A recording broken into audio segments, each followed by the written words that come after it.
E olha só, milhões vão começar a receber cópias de um panfleto com informações sobre como a população deve se preparar em caso de uma guerra. A Europa está em estado de alerta. Nos últimos meses, autoridades e governos europeus têm emitido avisos sobre a necessidade de se preparar para um possível conflito generalizado. A escalada da guerra na Ucrânia e as tensões geopolíticas com a Rússia têm elevado os níveis de preocupação, levando países a adotarem medidas de precaução e a população a buscar formas de se proteger. A sensação de insegurança tem crescido, especialmente após declarações de líderes russos sobre o uso de armas nucleares e ameaças diretas a países que apoiam a Ucrânia. Esse cenário tem levado governos a agirem de forma preventiva, enquanto cidadãos buscam maneiras de se protegerem em caso de um conflito maior.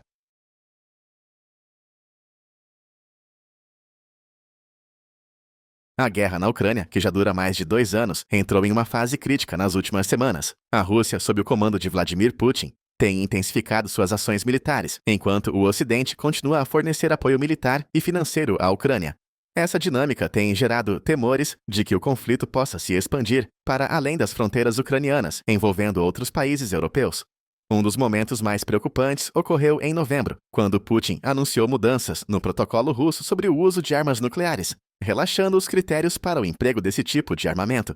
Essa decisão, somada às ameaças diretas contra países que apoiam a Ucrânia, aumentou a sensação de insegurança na região. A possibilidade de uma escalada nuclear tem sido um tema recorrente em discussões entre especialistas e autoridades. Diante desse cenário, países europeus têm adotado medidas para se preparar para um possível conflito.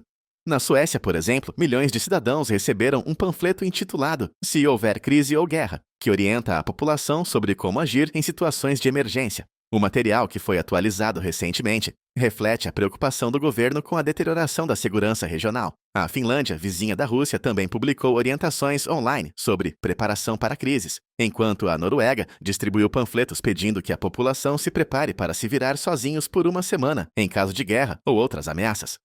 Na Dinamarca, a Agência de Gestão de Emergências enviou e-mails com detalhes sobre como armazenar água, alimentos e medicamentos para enfrentar uma crise de 3 dias. Essas medidas mostram que os governos estão levando a sério a possibilidade de um conflito maior. A preocupação com um possível conflito também tem levado a uma corrida por abrigos antibomba em vários países europeus. Na Espanha, empresas especializadas na construção de bunkers relataram um aumento significativo na demanda por seus serviços.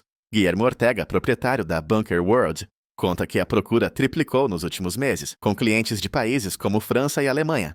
Na Alemanha, as autoridades estão elaborando um levantamento de locais que podem servir como abrigos de emergência, como estações de metrô, estacionamentos e prédios públicos. O governo também tem incentivado a população a adaptar porões e garagens para criar esconderijos em suas casas.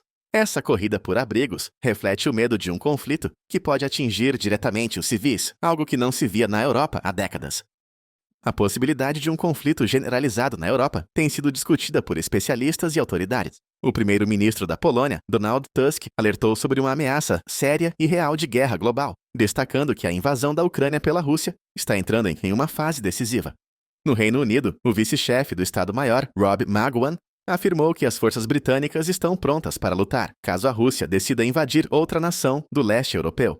Já Valery Zaluzhny, ex-comandante-chefe militar da Ucrânia, chegou a declarar que a Terceira Guerra Mundial já começou, citando o aumento do apoio da Rússia por parte de países como China, Irã e Coreia do Norte. Essas declarações mostram que a preocupação com um conflito maior não se limita apenas aos países diretamente envolvidos, mas se estende a toda a Europa e além. A OTAN tem desempenhado um papel central nos preparativos para um possível conflito. Em novembro, o almirante holandês Rob Bauer, presidente do Comitê Militar da Aliança, instou empresas europeias a se prepararem para um cenário de guerra, ajustando suas linhas de produção e distribuição para reduzir a dependência de países como Rússia e China. Bauer destacou que, embora sejam os militares que vençam batalhas, são as economias que vencem as guerras. Ele alertou sobre a dependência europeia em áreas como energia, metais raros e medicamentos, que poderiam ser usadas como vantagem por governos hostis em um cenário de conflito. A OTAN tem trabalhado para fortalecer a defesa coletiva dos países membros, mas a possibilidade de um conflito em larga escala continua a ser uma preocupação real. Apesar dos preparativos, muitos especialistas acreditam que o risco de um conflito generalizado na Europa ainda é difícil de medir. Richard Kaplan, professor da Universidade de Oxford, afirma que as preocupações são justificadas, mas ressalta que as guerras do passado ainda influenciam a reação das pessoas no continente. Os governos tomam medidas de mitigação de riscos para tranquilizar o público, mas isso pode, às vezes, ter um efeito contrário, diz Kaplan. Ele acredita que os preparativos são uma forma de aliviar as ansiedades da população, mas também refletem o temor de que a Rússia possa repetir suas ações na Ucrânia em outras nações do leste europeu. A Europa está em um momento de incerteza e o futuro dependerá muito das decisões tomadas por líderes políticos e militares nos próximos meses. A Europa está em um momento de incerteza. A guerra na Ucrânia e as tensões com a Rússia têm levado governos e populações a se prepararem para o pior. Enquanto alguns veem os preparativos como uma forma de aliviar as ansiedades, outros acreditam que eles são necessários diante de uma ameaça real. O que está claro é que a possibilidade de um conflito generalizado não pode ser ignorada. A Europa, que já foi palco de 2 guerras mundiais no século passado, sabe muito bem o custo humano e econômico de um conflito em larga escala. Por isso, os preparativos em curso são um reflexo não apenas do medo, mas também da determinação em evitar que a história se repita. A esperança é que, com diálogo e cooperação internacional, seja possível evitar um desastre maior.